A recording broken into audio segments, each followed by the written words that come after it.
Assalamu alaikum friends. As in my last lecture I said that I will now come back with you all with the question number 3 of exercise, right? Now uh, let me solve this question also for you. Let's read it. The balance sheet of New Light Limited for the years ended 31st March 2000 and 2001 are as follows. Right? They have given you balance sheet.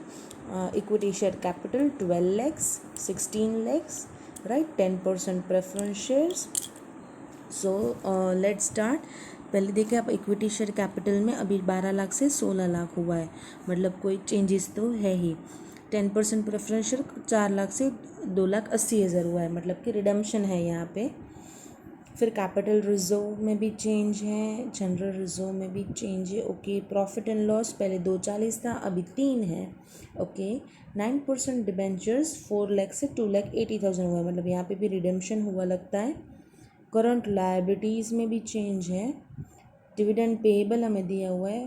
Provision for taxation दोनों balances दिए हुए हैं, यहाँ पे भी change है, right. Fix assets 32 से 38 हुआ है, राइट. तो यहाँ पे इंक्रीज़ हुआ है, तो देखते हैं डेप्रिसिएशन की वजह से डिक्रीज़ होना चाहिए था ना. 22 80 से 26 40. तो let's see what is the issue under it. Then investment 4 lakh से 3,20,000 हुआ है. Cash is the same and other current assets में भी चेंज आया है. नाउ यहाँ पे अदर करंट एसेट्स में उन्होंने क्लासिफिकेशन नहीं दिया हुआ है, इन्वेंट्री कितना, ट्रेड रिसीवेबल्स कितना, ठीक है ना. ओके. अभी आगे बात करें. Additional information. Company sold 1 fix assets of ₹1 lakh, the cost of which was 2 lakh. तो एक फिक्स एसेट सोल्ड किया जिनका कितने रुपीज़ पे 1 लाख पे, और उनका कॉस्ट कितना था 2 लाख, लेकिन डेप्रिसिएशन कितना उस पर प्रोवाइड हुआ था 80,000. मतलब WDV कितना था इसका 1,20,000 ना, राइट. 2 लाख. आई होप मैं क्लियर हूँ आप लोगों के लिए.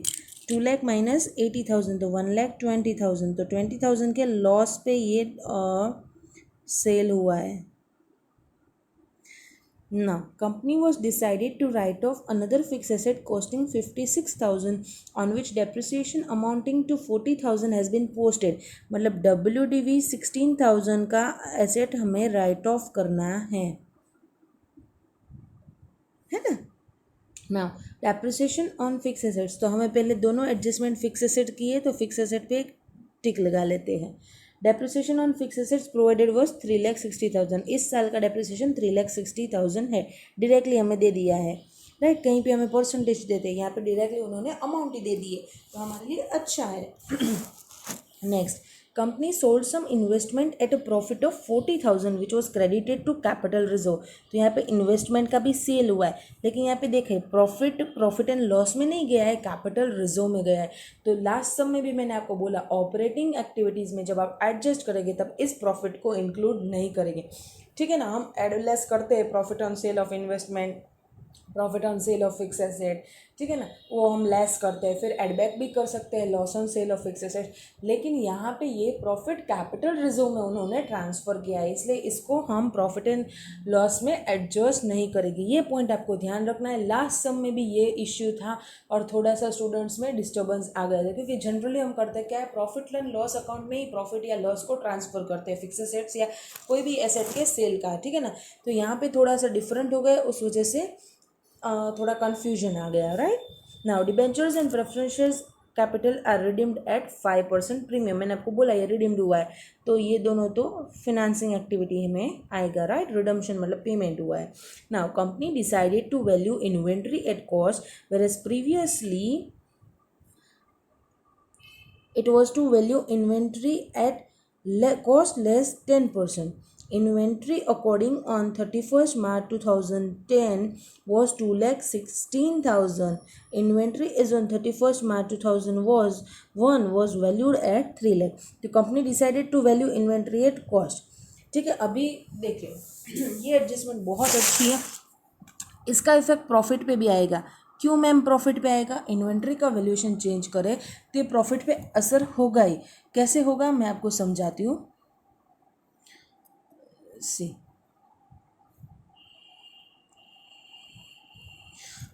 आपने 11th-12th में एक ट्रेडिंग अकाउंट प्रिपेयर किया होगा, ठीक है ना। ट्रेडिंग अकाउंट में आपने ये भी देखा होगा कि यहाँ पे हमारा सेल्स आता था, ठीक है ना, सेल्स लेस रिटर्न, राइट।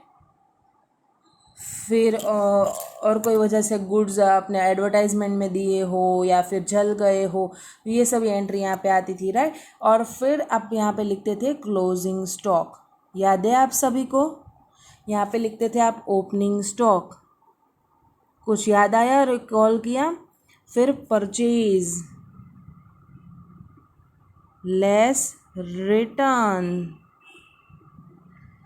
फिर एक्सपेंसेस डालते थे, कैरेज इनवर्ड, और जो डायरेक्ट एक्सपेंसेस होते थे वो यहाँ पे आप उसको डालते थे, और फिर जाके आपका ग्रॉस प्रॉफिट यहाँ पे आता था। तो यहाँ पे मानो ग्रॉस प्रॉफिट 100 आया, क्लोजिंग स्टॉक 110 है, तो ये इसमें इंक्लूड होके आया, हाँ के ना? Obviously yes. यहाँ पे क्लोजिंग ओपनिंग स्टॉक 50 है, क्या इसका इफेक्ट इस पे पड़ा? हाँ जी। तो यहाँ पे ग्रॉस प्रॉफिट पे ये रिड्यूसिंग इफेक्ट देगा, ये रिड्यूसिंग इफेक्ट देगा, और ये एडिंग इफेक्ट देगा। आपको समझ आया? क्योंकि ये सब आपका ऐड होगा, राइट, और ये सब आपका उसमें से माइनस होगा, तब जाके आपको ये नेट प्रॉफिट या ग्रॉस प्रॉफिट मिलेगा। तो इन्वेंट्री के कैलकुलेशन में कोई भी चेंज आया तो इसका असर डायरेक्ट इस पे पड़ेगा। आई होप आपको ये बात समझ में आ गई, ठीक है ना। तो तुरंत इस पे पूरा असर आपका पड़ेगा। अभी हमें क्या करना है, देखना है कि देखिए what they have given in the question, कि पहले वो लोग इन्वेंट्री को कॉस्ट लेस 10% पे वैल्यू कर रहे थे, अभी उनको वैल्यू किस पे करना है? कॉस्ट पे। तो मे बी ये जो इस साल का फिगर है ये 3 लाख तो कॉस्ट पे ही होगा, ठीक है, तो उसमें कोई दिक्कत नहीं आएगी। लेकिन ये जो फिगर है ओपनिंग वाला 2,16,000, वो किस पे होगा? Cost less 10%। तो आप यहाँ पे देखें कि कॉस्ट लेस 10%, तो मानो कि कॉस्ट 100 है, लेट्स अज्यूम, तो इन्वेंट्री कितने पे वैल्यू हुआ है? 90 पे, राइट। अब हमारा ओपनिंग इन्वेंट्री उन्होंने क्वेश्चन में कितना दिया हुआ है, आप देखें तो इन्वेंट्री का सॉरी यहाँ पे करंट एसेट्स मिक्स में दिया है, इसलिए उन्होंने यहाँ से अलग से दिया है 2,16,000, राइट। तो 2,16,000 ओपनिंग इन्वेंट्री है, तो ये 2,16,000 90% है, तो कॉस्ट कितना होगा आप ये कैलकुलेट कर सकते हैं। क्या आपको कुछ समझ आ रहा है मेरी बात?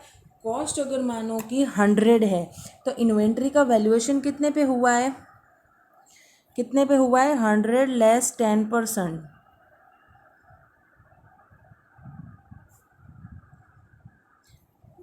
ठीक है ना। क्वेश्चन में क्लियरली उन्होंने बोला है कि उन्होंने किस पे वैल्यू किया हुआ है? Cost less 10%।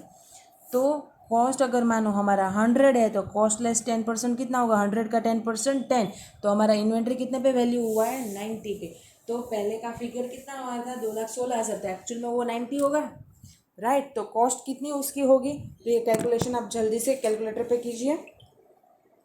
2,16,000 into 100 divided by 90,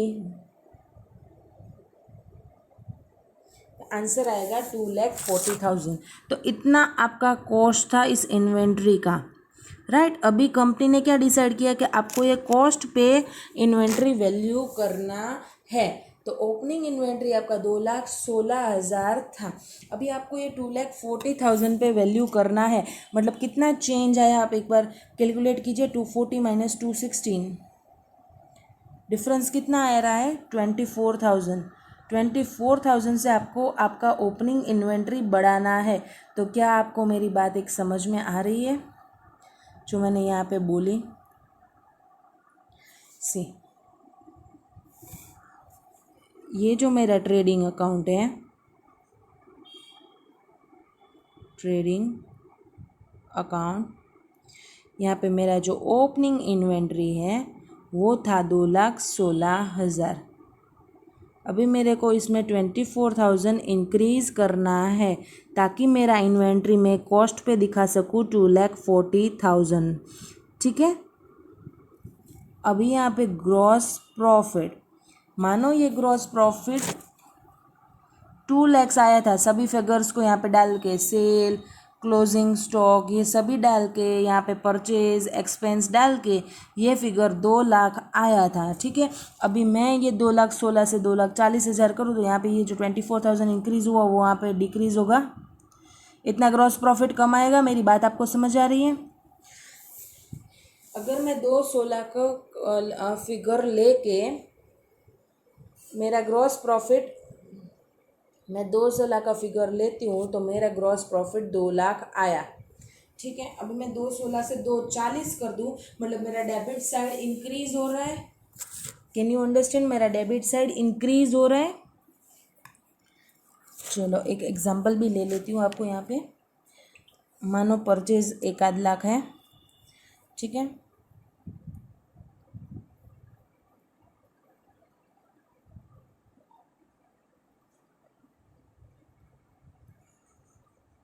मारो मेरा सेल्स और क्लोजिंग स्टॉक मिला के 5,16,000 हुआ, तो क्या ये फिगर ग्रॉस प्रॉफिट 2 लाख आएगा? अब तो आप समझ पाएंगे, सेल्स और क्लोजिंग स्टॉक मिला के मेरा फिगर हो रहा है 15,16,000।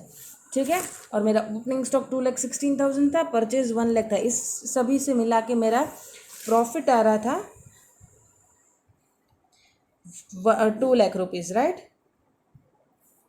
अभी आपको बात समझ में? अभी मैं यहाँ से 216 से मैं 240 कर दूँ, आप ज़रा सा एक दफ़ा कैलकुलेशन कैलकुलेट कीजिए। मैं अगर यहाँ से 216 से 240 फिगर कर दूँ तो कितना सारा चेंज आ जाएगा, देखिए। आपको 516 में से 240 अब माइनस करना होगा, 216 नहीं, ठीक है, और ये 1 लाख भी माइनस करना होगा। अभी जल्दी से फिर से कैलकुलेशन कीजिए, क्या आंसर आ रहा है? -240 माइनस 1 लाख, तो आंसर आ रहा है 1,76,000 आपका gross profit. Am I clear? आप लोग कैलकुलेशन कर रहे हैं मेरे साथ कैलकुलेटर पे। तो कितना डिफरेंस आया? पहले प्रॉफिट कितना था? 2 लाख, अभी प्रॉफिट कितना आया? 1,76,000। डिफरेंस कितना आया? 24,000। जो हमने यहाँ पे ऐड किया उसका रिड्यूसिंग इफेक्ट है प्रॉफिट पे, क्योंकि वो डेबिट साइड में है, तो इसको क्या बोलेंगे? उसका रिड्यूसिंग इफेक्ट है प्रॉफिट पे, इसलिए हमारा प्रॉफिट इतने से रिड्यूस हो गया जितने से हमने इन्वेंट्री, ओपनिंग इन्वेंट्री इंक्रीज किया। शॉर्ट में अगर बहुत ज़्यादा रटना ही चाहो आप लोग तो इतना बोल सकते हो, मैं आपको रटने के लिए नहीं बोलूँगी, बिकॉज इट इज़, आप लॉजिकली समझे चीज़ों को तो बहुत आसान रहेगा, because you need to build your concept, right? Practical life में आपको ये बहुत काम आ गया। अगर मैं ओपनिंग इन्वेंट्री इंक्रीज करूँ, ठीक है, एक ऐसे बोलो ना कि एक फॉर्मूला ये है,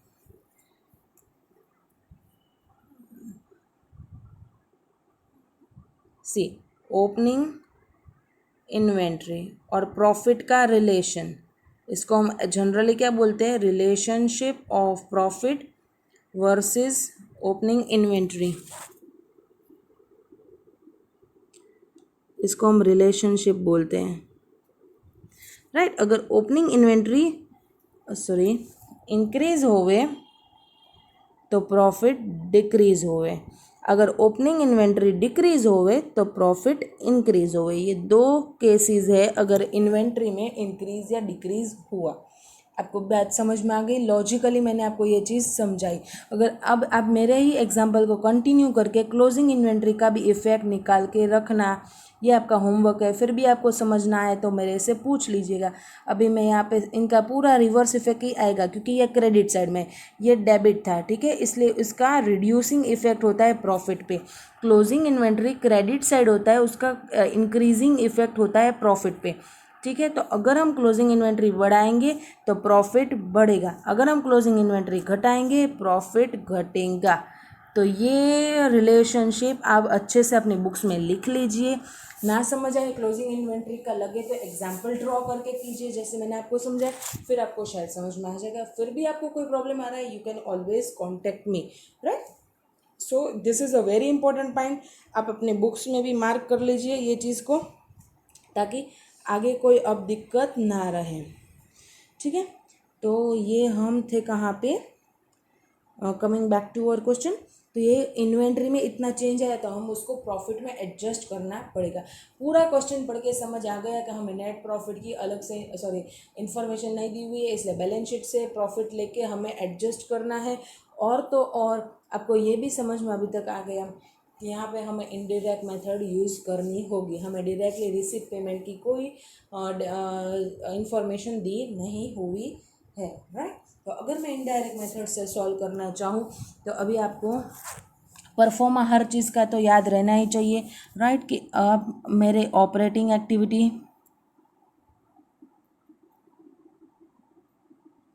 ठीक है, यहाँ पे अगर मैं बात करूँ तो मेरा क्या आएगा, पहले नेट प्रॉफिट, ठीक है, फिर मैं फिनेंसिंग एक्टिविटीज़ के एडजस्टमेंट करूँगी, नॉन कैश के एडजस्ट करूँगी। पहले मैं नॉन कैश करूँगी, नॉन कैश एक्सपेंडिचर को एडजस्ट, नॉन कैश एक्सपेंस और इनकम को एडजस्ट करूँगी। फिर मैं फिनेंसिंग इन्वेस्टिंग एक्टिविटी को एडजस्ट करूँगी। फिर चेंजेस इन वर्किंग कैपिटल को एडजस्ट करूँगी। फिर माइनस करूँगी टैक्सेस पेड, तब जाके मेरे को नेट फिगर मिलेगा। ये है हमारा सिंपल सा फंडा, सही। अब मैं जाके इन्वेस्टिंग बनाऊँगी, फिर मैं जाके फिनेंसिंग बनाऊँगी, वहाँ पे तो मैं डायरेक्टली फिगर को लिख दूँगी, ठीक है। अभी मेरे लिए वर्किंग नोट्स काम किए, पहले मुझे नेट प्रॉफिट का फिगर चाहिए, कैसे कैलकुलेट करना। जाके एक दफ़ा क्वेश्चन में देखिए पहले ओपनिंग कितना है और क्लोजिंग कितना है प्रॉफिट एंड लॉस अकाउंट का। देखिए ओपनिंग 240 है और क्लोजिंग 3 लैक्स है, ठीक है। तो फर्स्ट ऑफ ऑल तो हम क्लोजिंग माइनस ओपनिंग करेंगे, that is 3 lakhs minus 2.4 lakhs, कितना आया 60,000 रुपीज़, राइट। इसमें हम ऐड बैक करेंगे कई चीज़ें। So friends, we calculated closing minus opening. Now as I said कि आपको ये इन्वेंट्री का एडजस्टमेंट करना होगा। 24,000 से आपका प्रॉफिट और डिक्रीज करना होगा आपको, राइट। तो ये आएगा आपका इन्वेंट्री एडजस्टमेंट माइनस 24,000, तो आपका बैलेंस कितना बचेगा 36,000, राइट ना। ये हो गया। अभी हमें देखना है कि आपको डिविडेंड पेएबल भी दिया है, प्रोविजन फॉर टैक्स भी दिया हुआ है, ठीक है। कैपिटल रिजर्व तो आपको इन्वेस्टमेंट से आया, आपने वहाँ पे पढ़ा, लेकिन जनरल रिजर्व में भी इंक्रीज है। सी इंक्रीज यहाँ पे है जनरल रिजर्व में। तो जब जनरल रिजर्व में कोई भी रिजर्व में इंक्रीज होता है तो हम एंट्री क्या पास करते हैं, P&L account debit to general reserve. तो रिजर्व्स क्रिएट एक्चुअल में कहाँ से होते हैं, P&L से, राइट। तो मैंने कल आपको वो चार्ट समझाया था, अगर आपको याद हो तो, कि प्रॉफिट इस तरह से होता है ना। आप यहाँ पे देखें कि यहाँ से जो रिटेन प्रॉफिट आया ना, हाँ बेटा, वहाँ वहीं पे यहाँ पे ये जो रिटर्न प्रॉफिट आया ना, वहीं से हमारा बैलेंस जो है वो जनरल रिजर्व में या कोई भी रिजर्व में ट्रांसफ़र होता है, और बाकी की अमाउंट P&L अकाउंट बैलेंस में दिखती है, बैलेंस शीट में, ठीक है ना। तो ये जनरल रिजर्व का भी जो अगर गया है कोई अमाउंट हमने ट्रांसफ़र किया है तो हमें इसको एड बैक करना रहेगा। आपको ये चीज़ समझ में आई? तो ये परफॉर्मा भी आप लिख ले अपनी बुक्स में, ताकि आपको अच्छे से समझ आए हर चीज़। और ये भी सभी परफॉर्मा आप लिख ले अगर आप लिखना चाहिए। ये रिलेशनशिप खास लिख लीजिएगा, ये बहुत काम आएगी, ठीक है। यहाँ पे इस क्वेश्चन में ओपनिंग इन्वेंट्री का एडजस्टमेंट दिया है, लेकिन मुझे नहीं पता कि एग्जाम में आपको ओपनिंग या क्लोजिंग दोनों का एडजस्टमेंट दिया होगा या फिर सिर्फ क्लोजिंग इन्वेंट्री का दिया होगा।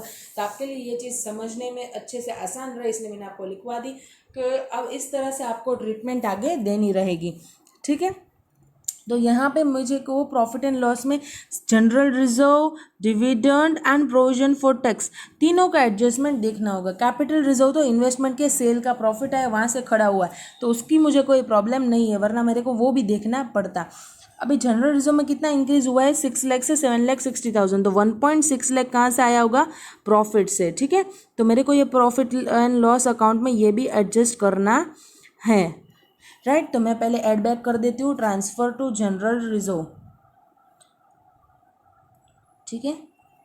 मेरे को अभी सारी एडजस्टमेंट्स करनी है ट्रांसफ़र टू जनरल रिजर्व कितना था 1,60,000। ये ऐड बैक करना है। क्यों ऐड बैक करना है मैम?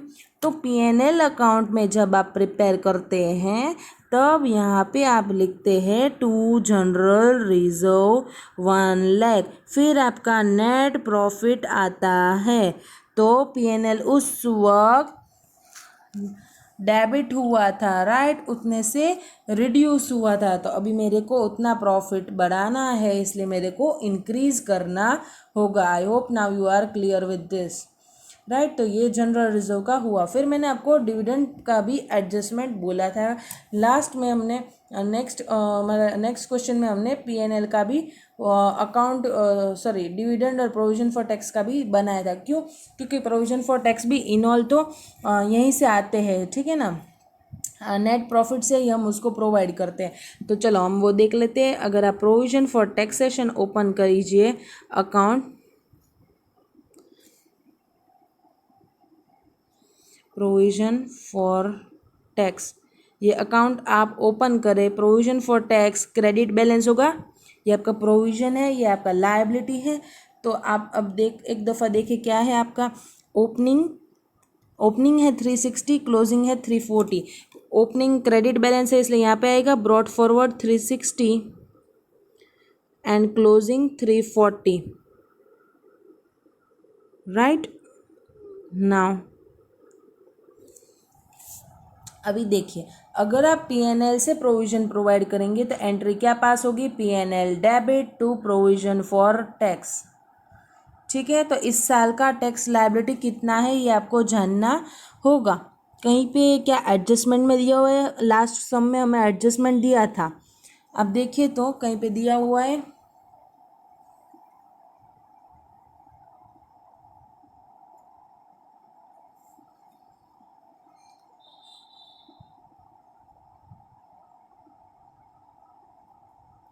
नहीं दिया हुआ है, राइट। और उन्होंने बोला है कि क्लोजिंग 340 है। सो आप समझेंगे क्या कि जो ओपनिंग था वो हमने पे कर दिया, ठीक है। ये ओपनिंग हमारा टैक्स लायबिलिटी था, वो हमने इस साल पे कर दिया। तो बैंक 3.6 लाख। कैसे मैम ये एंट्री आई? तो बेटा एंट्री इस तरह से आई कि प्रोविज़न आपका लायबिलिटी था, अभी आपने पे कर दिया तो प्रोविज़न डेबिट होगा टू बैंक, राइट। अभी कैरी फॉरवर्ड तो 340 है, तो हमने नया प्रोविज़न क्रिएट किया इस साल का, पीएनएल डेबिट 3.40 टू प्रोविज़न 3.40। तो यहाँ पीएनएल का एंट्री आया हुआ होगा 3.4 लाख, इसलिए हमारा ये अकाउंट टैली हो गया, right. I hope now it is clear.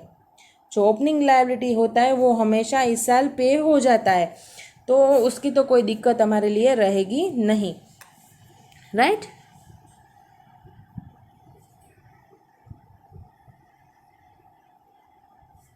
तो हमारा यहाँ पे आ जाएगा एड बैक प्रोविज़न। क्यों मैम ऐड बैक हुआ? मैंने अभी आपको जर्नल एंट्री समझाई, पीएनएल डेबिट टू प्रोविज़न, उस वक्त पीएनएल डेबिट हुआ था, अब मेरे को ऐड करना है, राइट। अभी हमने जनरल रिजर्व भी देख लिया, प्रोविज़न फॉर टैक्स भी देख लिया। अभी हमारे पास डिविडेंड पेएबल है। डिविडेंड पेएबल आप देखिए, पहले 1.20 था, अभी 1.60 है। इसका भी आप अकाउंट ओपन कीजिए, dividend payable.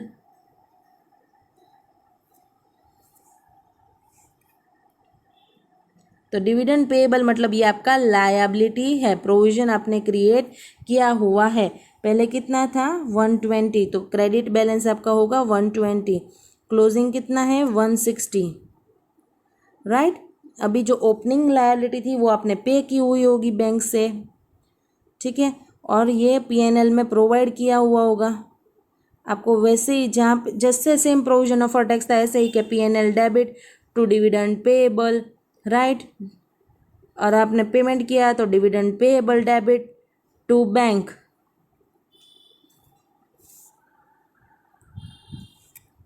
Dividend payable debit to bank, right. So ये आपका पीएनएल का फिगर है। राइट, और ये बैंक से पे हुआ है। ठीक है, तो अभी मैं यहाँ पे P&L में भी ऐड बैक कर दूँ। क्या हुआ, सॉरी।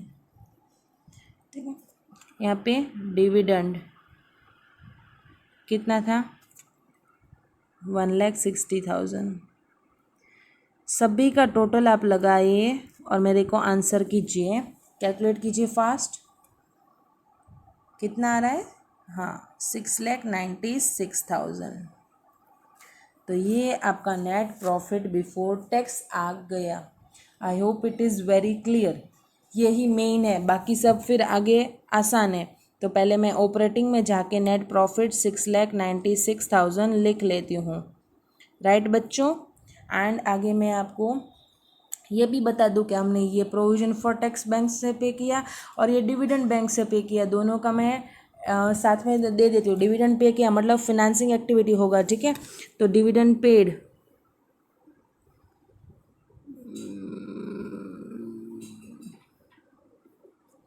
कितना था, 1,60,000। सॉरी, ये पे नहीं है, ये तो वो है, आई एम सॉरी, ये तो P&L का एंट्री है, ठीक है ना, मेरी एक गलती होगी। ये तो हम उसमें ऑपरेटिंग में दिखा है, लेकिन ये जो पेमेंट हुआ है 1,20,000 का, ठीक है ना, ओपनिंग वाला पेमेंट, वो हमारे बैंक से एक पैसा गया हुआ है, तो इस बार आउटफ्लो है, तो वो हमारा फिनेंसिंग एक्टिविटी बनेगा 1,20,000। राइट, साथ में इफेक्ट दे देते हैं तो लास्ट में हमें तकलीफ ना आए। और ये प्रोविजन फॉर टैक्स पे किया हमने 3.6 लाख, ये ऑपरेटिंग में टैक्स पेड वाले कॉलम में जाएगा 3.6 lakh. I hope it is clear now, right? 3,60,000, ताकि आपको फिगर्स में भी प्रॉब्लम ना आए। नेक्स्ट, तो ये हमारा प्रॉफिट अभी आके रेडी हो चुका है।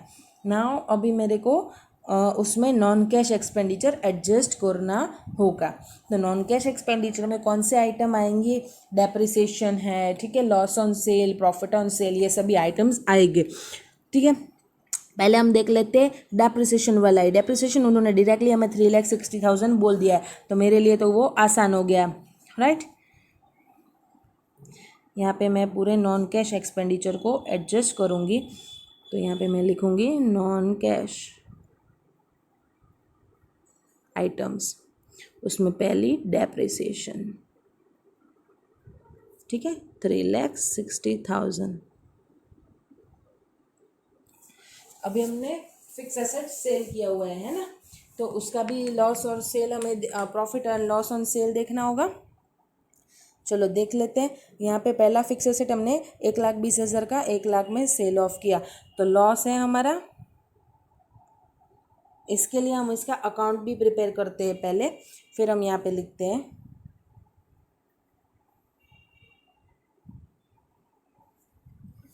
एक अकाउंट बनाइए आप सभी भी, fix asset account. Fix assets हमारा एसेट है, उसका आएगा डेबिट बैलेंस, ठीक है। तो ओपनिंग कितना आएगा, ओपनिंग कितना है 32 लैक्स एंड क्लोजिंग है 38 लाख, तो ब्रॉड फॉरवर्ड 32 लैक्स और कैरी फॉरवर्ड 38 लैक्स,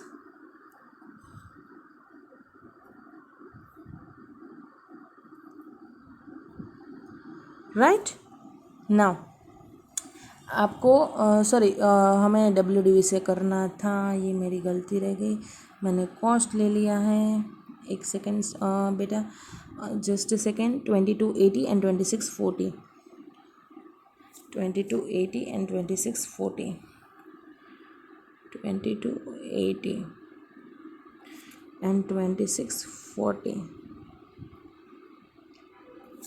ठीक है। अभी हमें इन्फॉर्मेशन दी है, company sold 1 fix asset of 1,20,000। तो सेल का एंट्री क्या हुआ होता है, बैंक डेबिट, कितने में हमने सेल किया 1 lakh, loss on sale debit 20,000, to fix asset 20,000। तो फिक्स एसेट के 1,20,000, फिक्स एसेट के क्रेडिट साइड में क्या आएगा, बैंक एंड लॉस, राइट। अभी आपको समझ आ गया? तो हमें यहाँ पे बैंक एंड लॉस दोनों पोस्ट करना होगा। क्या आएगा यहाँ पे? Bank 1,00,000 and loss 20,000। I hope it is clear ना। फिर उन्होंने राइट ऑफ का भी बोला है, राइट? उन्होंने 16,000 का असेट राइट ऑफ किया हुआ है। राइट ऑफ मतलब कुछ नहीं, प्रॉफिट एंड लॉस में डाल देने का। Profit and loss account debit to fix asset, कितने का? 16,000। तो एंट्री कैसे आएगी? फिक्स एसेट के क्रेडिट साइड में P&L अकाउंट,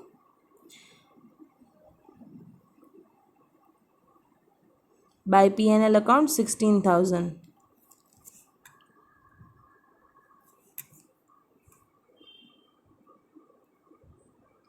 राइट। फिर हमने इस साल का डेप्रिसिएशन भी प्रोवाइड किया है ना, 3,60,000। तो अभी मेरे को वो भी एंट्री करनी है, तो मैं ये थोड़ा नीचे खींच लेती हूँ। 26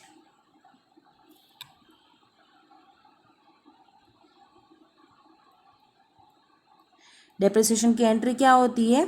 depreciation debit to fix assets 3,60,000। फिर fix assets sorry P&L debit to depreciation, तो वो P&L में चला जाता है 3.6 लाख, राइट। सो यहाँ पे आएगा क्या? Depreciation 3.6 lakh.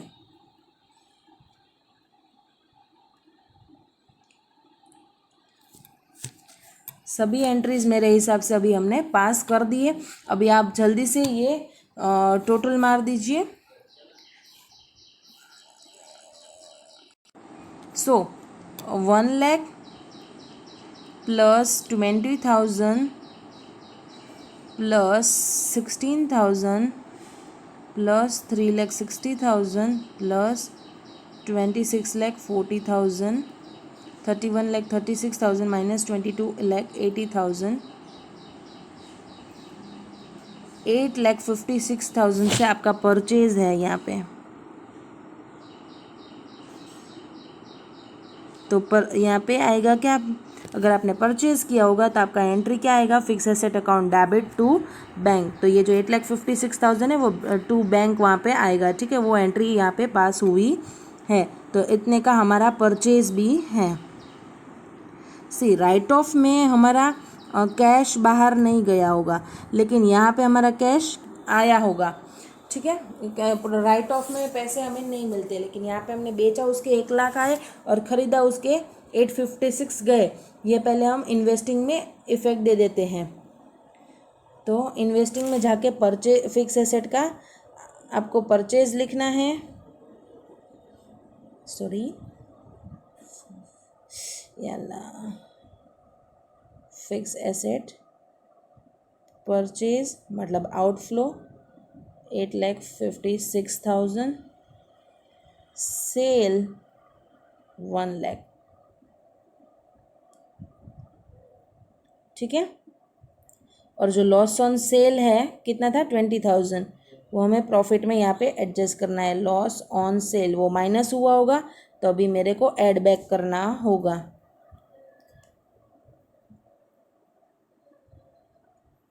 I hope this adjustment was clear. Next, company sold some investment at profit of 40,000 which was credited to capital reserve. Now we will create investment account. Students, हमारा फिक्स एसेट वाला adjustment हो गया complete. अभी हम बढ़ते हैं next adjustment के, right. Next adjustment हमारा डेप्रिसिएशन का है, वो भी हमने देख लिया है, राइट है ना। Next, company sold some investment at profit of 40,000 which was credited to capital reserve, ठीक है। तो कंपनी ने इन्वेस्टमेंट सेल किया है, राइट। और इन्वेस्टमेंट सेल करने से उनको प्रॉफिट हुआ है जो उन्होंने कैपिटल रिजर्व में डाला है। अभी आप एक बात समझे कि मैंने आपको अभी बोला कि ये कैपिटल रिजर्व में प्रॉफिट एडजस्ट किया है, इसलिए प्रॉफिट एंड लॉस अकाउंट में इसकी इफ़ेक्ट नहीं आएगी। लेकिन हम ये देख लेते ताकि ये एडजस्टमेंट पेंडिंग ना रहे, साथ ही साथ सब एडजस्टमेंट्स पहले कंप्लीट हो जाए। तो यहाँ पे प्रॉफिट के फिगर में उसकी कोई इम्पैक्ट नहीं आएगी ऑपरेटिंग एक्टिविटी में, लेकिन हम कैलकुलेशंस देख लेते हैं। हम ओपन करेंगे इन्वेस्टमेंट अकाउंट, राइट।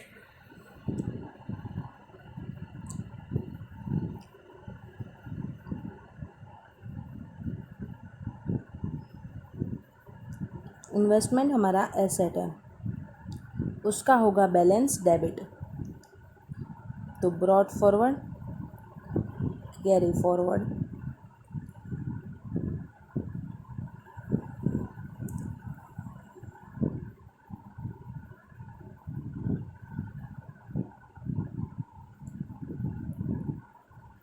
ठीक है। कितना है ओपनिंग क्लोजिंग,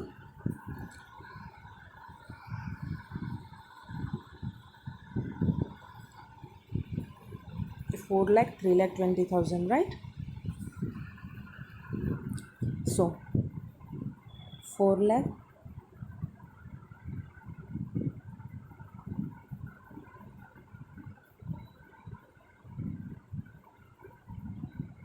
एंड यहाँ पे 3,20,000,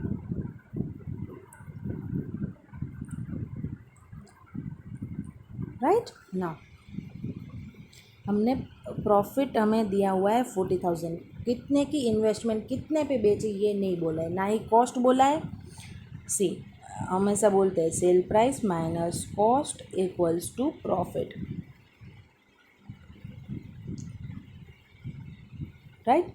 लेकिन हमें ये चीज़ पता है 40,000 है, ये दोनों चीज़ हमें मालूम नहीं है, ना ही सेलिंग प्राइस ना ही कॉस्ट ना।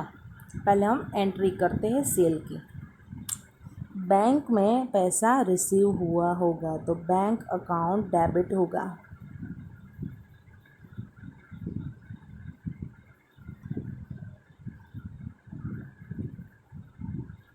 टू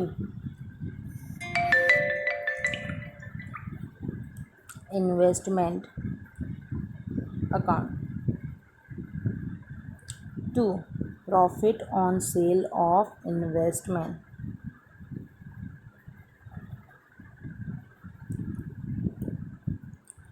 राइट ना। ये 40,000 हमें पता है, ये दो अमाउंट्स पता नहीं है ना।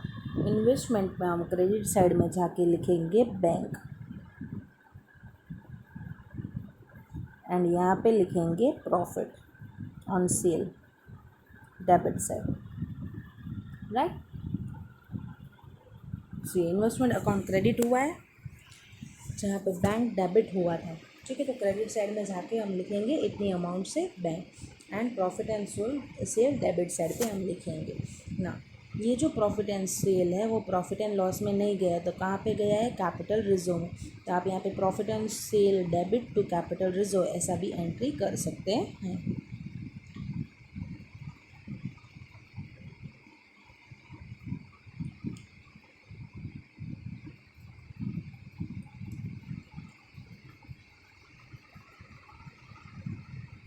ठीक है। 40,000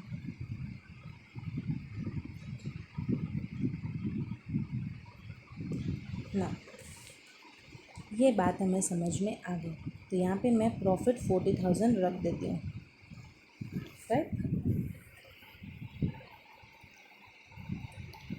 अब हमें बैलेंसिंग फिगर मिलेगा, वो होगा बैंक का अमाउंट। बैलेंस निकाल लीजिए, 440 माइनस 320, 1,20,000, ठीक है। तो कितना आएगा, बैंक डेबिट 1,20,000 टू इन्वेस्टमेंट 80,000।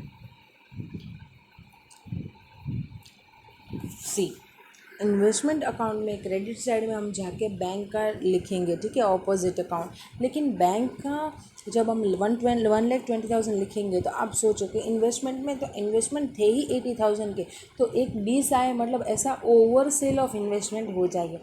इसलिए हम प्रॉफिट को डेबिट साइड में दिखाते हैं कि देखो 40, तो इन ऑल इन्वेस्टमेंट आपके कितने चले गए हैं 80,000 के, ये नेट इफेक्ट आपका रह जाएगा। ठीक है, तो इस तरह से आप अकाउंट्स में पोस्टिंग करेंगे एंट्री को, राइट। सो हमारा बैंक में 1,20,000 आया, ये रिसीव हुआ है सेल ऑफ इन्वेस्टमेंट से, तो ये हमारा इन्वेस्टिंग एक्टिविटी बनेगा। तो हम इन्वेस्टिंग एक्टिविटी में जाके ये लिख लेंगे investment sale 1,20,000, right. Now next adjustment,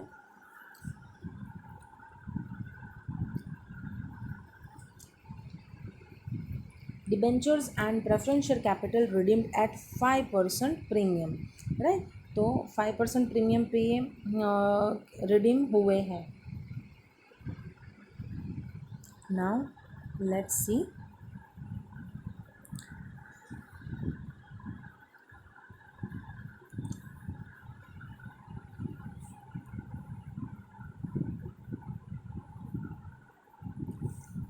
%9 debentures, इसी एंट्री कैसे पड़ेगी, 5% प्रीमियम से रिडीम हुए हैं, तो पहले हम 9% डिबेंचर्स लिख लेते हैं।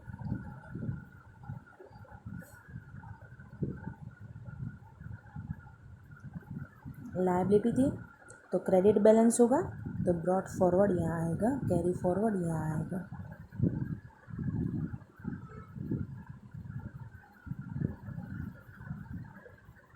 ठीक है ना, कितना था बैलेंस,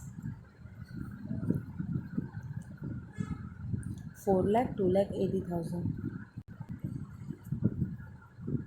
4,02,80,000। ना रिडीम करेगी तो एंट्री क्या होगी, 9% debenture account debit,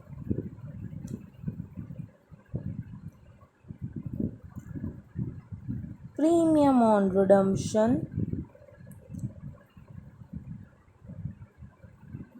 account debit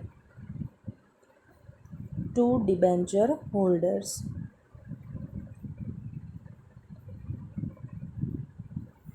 फिर हम लिखेंगे डिबेंचर होल्डर्स डेबिट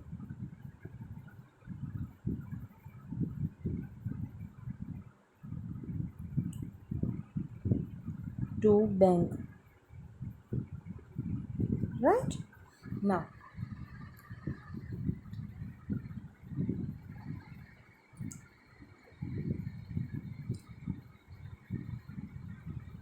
सो यहाँ पे एंट्री का पोस्टिंग कैसे होगा, यहाँ पे टू डिबेंचर होल्डर्स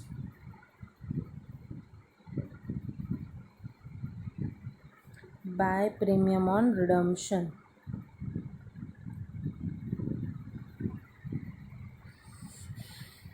ठीक है।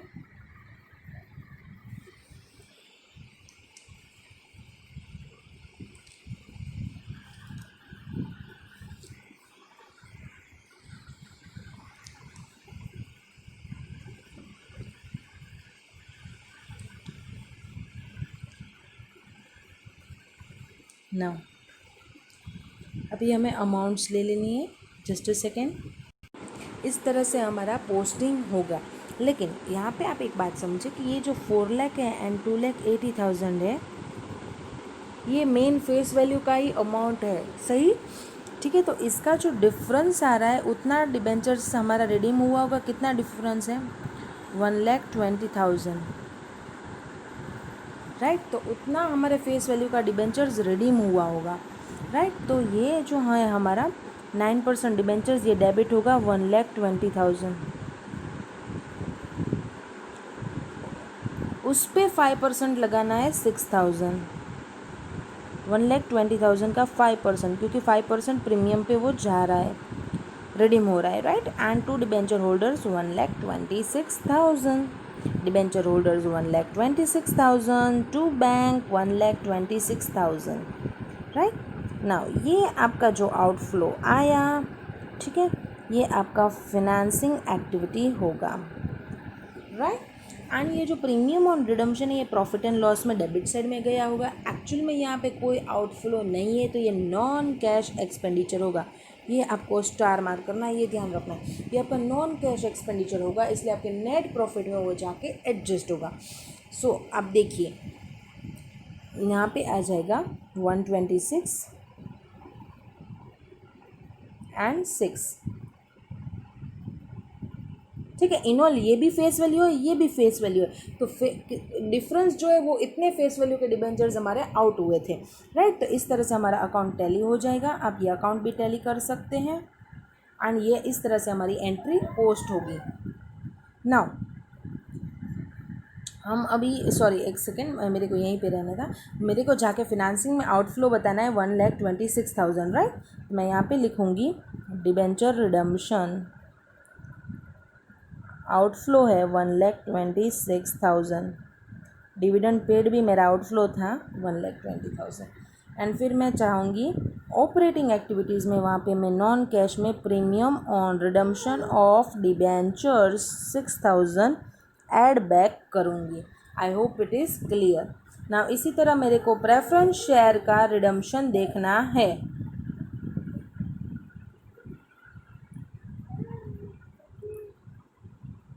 सो मैं क्या करूँगी, preference share capital account open करूँगी।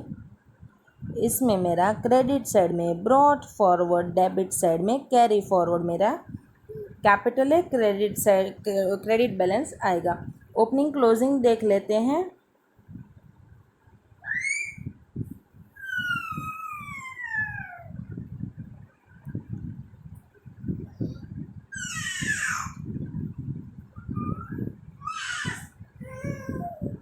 ओपनिंग है 4 लाख, क्लोजिंग है 2,80,000। सेम पोजीशन यहाँ पे भी है, 5% प्रीमियम से रिडीम हो रहा है, तो सेम पोजीशन सेम फिगर्स होगा। देखिए बेटा 4 लाख, 2,80,000, डिफरेंस आएगा फेस वैल्यू पे 1,20,000। यहाँ पे 1,26,000 से preference share holders and 6,000 premium on redemption, क्योंकि 5% ही प्रीमियम है, रिडम्पशन है, राइट। तो आप ऐसे एंट्री कर सकते हैं, preference share capital debit to preference share holder, sorry एक रह गया बीच में,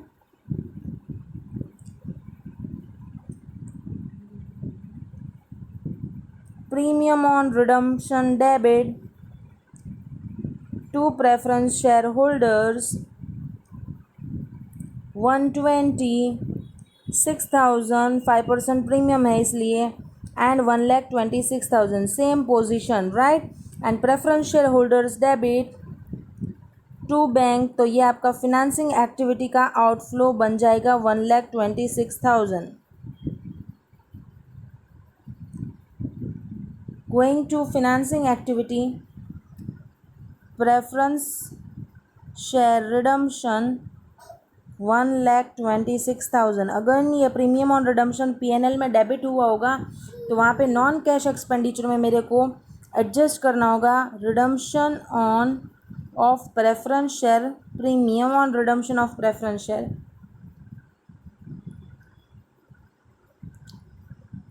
$6,000 एड बैक, राइट। नाउ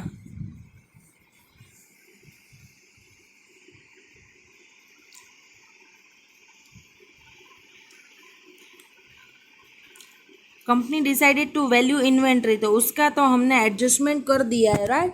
तो अभी उसमें कैश आउटफ्लो इनफ्लो कुछ नहीं है, तो वो तो आएगा नहीं, राइट। नाउ 9% के डिबेंचर्स है, तो 4 लाख पे 9% हमने इंटरेस्ट भी पे किया होगा, ठीक है। तो वो इंटरेस्ट का भी एंट्री हम उसमें एडजस्ट करेंगे।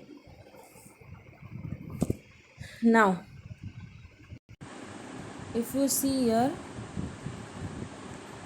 we have completed every adjustments now.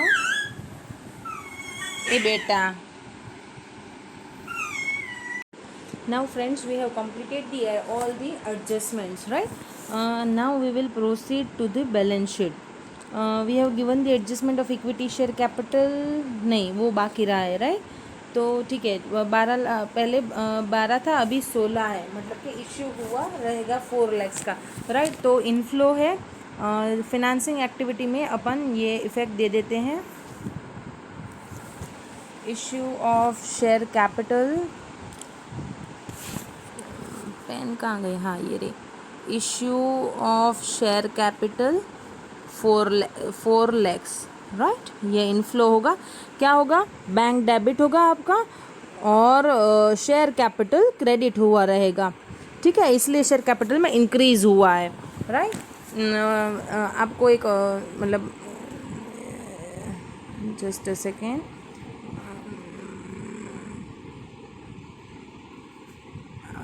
अपन है ना यहाँ पे एक वही बना लेते हैं न्यू, ठीक है, यहाँ पे इसकी ज़रूरत ही नहीं है आपको, अब तो इतने सम्स करने के बाद समझ में ही आ जाना चाहिए कि इस तरह से है, तो ये होगा, देखिए शेयर कैपिटल का अकाउंट होगा, ठीक है, यहाँ पे ब्रॉड फॉरवर्ड बैलेंस आएगा, यहाँ पे कैरी फॉरवर्ड बैलेंस आएगा, पहले 12 था, अभी 16 लाख है, राइट। तो ये जो 4 लाख का इंक्रीज़ कहाँ से आया, मैंने आपको अभी एंट्री बोली, bank debit to share capital, तो शेयर कैपिटल अकाउंट में क्रेडिट साइड में जाके हम लिखेंगे बाय बैंक 4 लाख, राइट। तो ये हमारा इनफ्लो हुआ और इसकी डायरेक्ट हम फिनेंसिंग में इफ़ेक्ट दे चुके हैं। सो ये हो गया हमारा शेयर कैपिटल भी। अभी हमारा नेक्स्ट पॉइंट क्या बाकी रह गया है, ओके प्रेफरेंस हमने देख लिया है, कैपिटल रिजर्व का तो ठीक है, हमने इन्वेस्टमेंट में देख लिया है, जनरल रिजर्व उसका भी हमने इफेक्ट दे दिया है, प्रॉफिट एंड लॉस हो चुका है, 9% डिबेंचर्स भी हमने देख लिया है। हाँ, अभी हमें सिर्फ ऑपरेटिंग के लिए फिर इस देखिए अभी क्या बाकी रहा, इस साइड करंट लायबिलिटीज़ एक ही चीज़ बाकी रही है, और उस साइड देखें तो फिक्स एसेट्स डन हो गया, इन्वेस्टमेंट डन हो गया, कैश को हमें कुछ करना नहीं रहता है, राइट। तो अदर करंट एसेट्स ही बाकी है, मतलब ऑपरेटिंग एक्टिविटीज़ में जो भी हमें चेंजेस इन वर्किंग कैपिटल करना है वो हमारा लेफ्ट पोर्शन है, बाकी सभी पूरी बैलेंस शीट हमारी स्क्रीन हो गई, सभी एडिशनल इंफॉर्मेशन भी स्क्रीन आउट हो चुके हैं, right. Now let proceed with current liabilities. So if you can see के पहले बैलेंस 480 था, अभी 520 है, तो ये इंक्रीज इन लायबिलिटी है, राइट।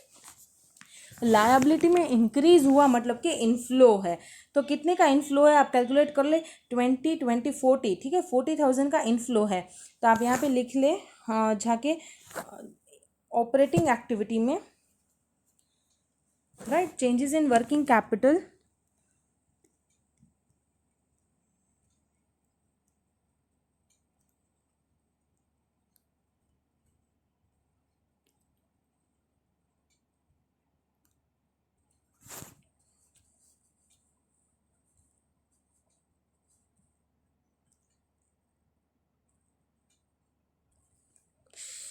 एक्सक्यूज मी,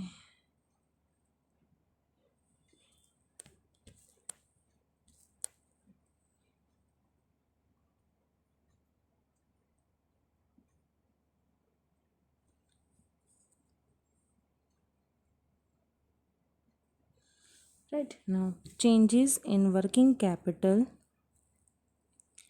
उसमें इंक्रीज इन करंट लायबिलिटी, वो हमारा इनफ्लो होगा 40,000 रुपीज़, एंड करंट एसेट्स का इंक्रीज डिक्रीज क्या है वो देख लेते हैं।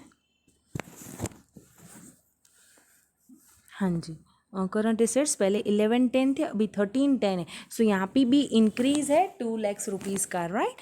तो 2 लाख रुपीज़ का increase in asset, that means कि हमारा आउटफ्लो रहेगा, राइट। तो अब तो आप इससे वाकिफ हो जाइए, 2 lakhs, right. Now see you can check it with your answer. आपका आंसर मेरे पास कहाँ है मैंने लिया है मेरे प्रेजेंटेशन में, हाँ जी लिया है। सी देखिए हमारा प्रॉफिट 696 आ गया, राइट। फिर हमने सारे एडजस्टमेंट्स नॉन कैश कर लिए, फिर वर्किंग कैपिटल के कर लिए, ठीक है, इनकम टैक्स पेड माइनस कर दिया, यहाँ पे फिक्स एसेट का इफेक्ट दोनों आ गया, इन्वेस्टमेंट का इफेक्ट दोनों आ गया, यहाँ पे issuance of share capital, preference का रिडम्पशन, डिबेंचर का रिडम्पशन, और फाइनली हमारा डिविडेंड पेड, राइट। बाकी सभी इंक्रीज डिक्रीज आ चुके हैं। तो I hope now you are clear. यहाँ पे हमारा सम एंड हो जाएगा। अब आप नेट बैलेंस कैलकुलेट करके कैश ओपनिंग लगा के कैश क्लोजिंग फाइंड कर लीजिए। I hope the sum is now done from your part. अभी आप ये इतना तो कर लेंगे कि आई होप के यहाँ पे आपको अभी नेट फिगर कैलकुलेट करना है, राइट। ये नेट फिगर कैलकुलेट कर लीजिए। फिर चलो मैं आपको करा ही देती हूँ। क्या है 696, 360, 120। मेरे को ऐसे बार बार घुमाना पड़ेगा, इसलिए मैं आपको बोल रही हूँ कि आप ये फिगर कैलकुलेट कर लीजिएगा, ठीक है। और फिर भी कोई बाकी रह जाए, डाउट हो तो आप मेरे को बोल दिए, ठीक है। फिर इसका भी नेट फिगर फाइंड आउट कर लीजिए, फिर इसका भी नेट फिगर फाइंड आउट कर लीजिए, राइट। और तीनों को मिला के टोटल लगा के तीनों का total net increase decrease calculate कर लीजिए टोटल लगा के, राइट। एंड फिर नेट इंक्रीज और डिक्रीज उसमें ओपनिंग बैलेंस कैश का ऐड कर दीजिए तो आपको मिल जाएगा क्लोजिंग, ठीक है। So I am done with the sum. Thank you.